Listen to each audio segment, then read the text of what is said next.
Hello and welcome. Today I will be trying a new type of format.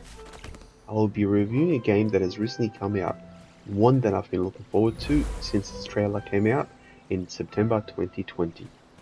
Kena, Bridge of Spirits, published and developed by Ember Lab, out now on PS4 and PS5. Here comes a spoiler warning, just in case. Spoilers ahead, maybe. I will not go into many details about the story of the game, but rather focus more on the gameplay, abilities, music and general vibes of the game. Also, if you're new to my channel, don't forget to subscribe and check out my other videos. Kena, Bridge of Spirits is a third-person action-adventure game. For me, it has Zelda Breath of the Wild, Dark Souls, The Last Tinker and Tomb Raider vibes. I thought that this game would be a fantastic and fun game to play. It looked like it would showcase the capabilities of the PS5 really well, and other than that I didn't know what to expect.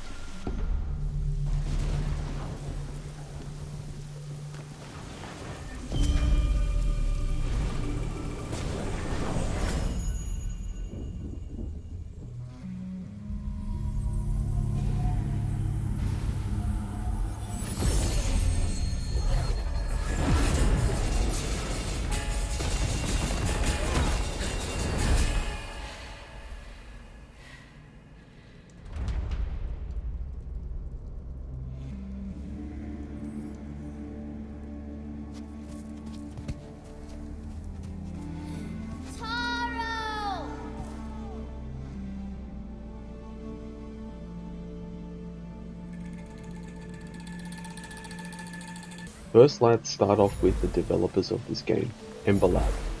They started off as an animation and digital content studio in 2009. Their bread and butter is making animations. This game is made to feel like you are playing some kind of Pixar movie. Like you get to dictate the pace of the movie that you are watching. The animations are really high quality, and as I'm playing it on the PS5, the graphics are what I expected. The art style has a realistic feel, but also lets you know that it's all about the animations and cutscenes. The release of the game coincides with the system software update of the PS5. This update includes a variety of different upgrades, but the one I was most interested in is the ability to enjoy 3D audio from the TV speakers. So I played the game on high volume to see if I could notice it. And yes, I noticed the 3D effects. Everything from the footsteps, the rivers flowing downstream, lightning and rain and general atmospheric music just worked so well. One of the most interesting things about the game are the little creatures that have been following me around. They are called rots.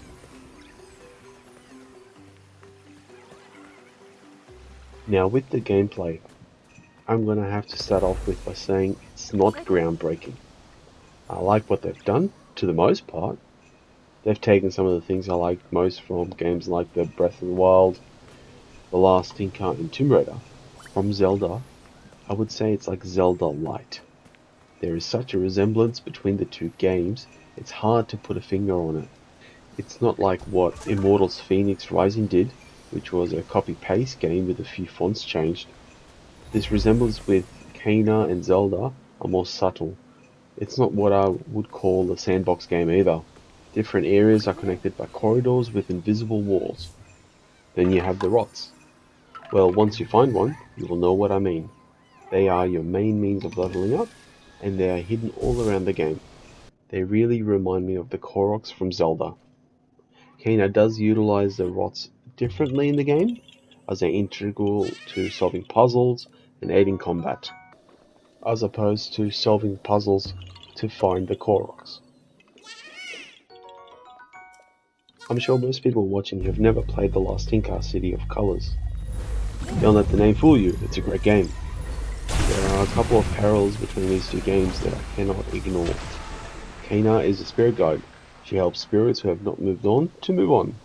This includes removing corruption on the forest created by these tormented spirits. The corruption can be removed in a few ways, but once done, changing the look of the scenery. In The Last Tinker, the City of Colors, you play as Koru, who is a tinker. The game is set in a place called Color Town, where everything is made from paper, glue, and color. An event occurs where most of the color is sucked away from the world. Koru is a tinker who is able to use the power of the spirits to restore the color back to what it was. A Tomb Raider comparison may seem strange, but the jumping, platforming puzzles remind me of the level design in the latest Tomb Raider games. The grabbing onto ledges, the shimmying, the restricted paths that lead to the same point, the inability to get out of water unless it's at a specific exit point. In the same way that this game has sucked me into its beautiful world, is the same way it has stopped me from wanting to finish it. The combat in this game is a stark contrast to the cutesy feel of the game. Dark Souls was not one of the ways I expected this game to feel like. The fights are unforgiving, and at the beginning of the game, even the weaker enemies can make your life hell. Here is an example of a trickier fight, where I get to showcase some of the abilities that Kano has. You can pick up spirit energy by using your protection bubble, which is also used for blocking and parrying. Kano can do double jump, which is an ability from the beginning of the game. She also unlocks a bow during the story. If you are to draw that bow mid-air, time slows down and gives you a bit more time to aim. You can also pull yourself towards certain glowing flowers in the game. The bow is my favorite means of attacking. The ammo for your bow recharges over time. You can only have a maximum of 6 arrows at any one time, but they regenerate quick enough for it to not matter. The rods can help in your attacks by attaching themselves to either your staff or your arrows to deal more damage in one hit. You can infuse all your attacks with rods to do more damage. So not just the bow, but the staff and the bomb that you unlock later. Your health does not regenerate during combat. You sometimes have a healing flower available for a full health top-up or partial health top-up. Health can be upgraded with meditation at certain points in the game. Your shield depletes as you get attacked and does regenerate during a fight. Shield capacity can also be upgraded. I chose the Spirit Guide difficulty setting, thinking the story setting may have been too easy. There are 4 difficulty settings to choose from, but the master setting you have to unlock. At some points I think the game doesn't even need the combat, but it feels so out of place to the setting of the game. I don't see what's so fascinating about just dodging, rolling, dodging, and then attacking. That's why I try to avoid it at all costs. The integration of the DualSense controller and adaptive triggers feels organic. The adaptive triggers feel exactly right. The noise made by them and the controller just works so well to keep you immersed in the game. The heavy attacks from the staff feel very different to using the bow. You can feel at what point of the drawback of the bow you are through the trigger. Difficult to describe. It may be why I enjoy the bow so much. Like I said earlier, I've never been good at games that heavily rely on dodging, rolling in their combat. I don't know what it is about it, I suck at parrying. I suck at figuring out the timing for dodging. And at the time of editing this video, I'm about 80-90% into the game now. I've almost finished it. It doesn't change. It's the same. You go through an area that is cute, that looks nice, then you end up in a mini boss fight that frustrates me to no end. But I'm persevering. The game feels really short, however.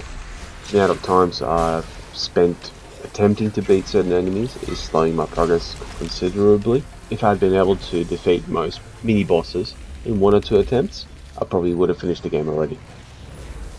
Hey, watch it! Here's what happens when you defeat a small mini boss.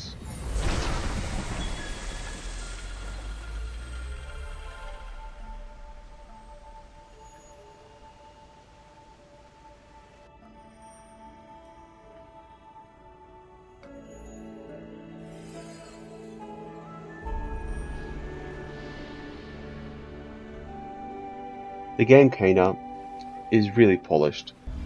The visuals and audio are simply enjoyable.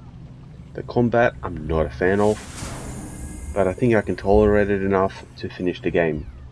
I probably will not play it on the other harder difficulties.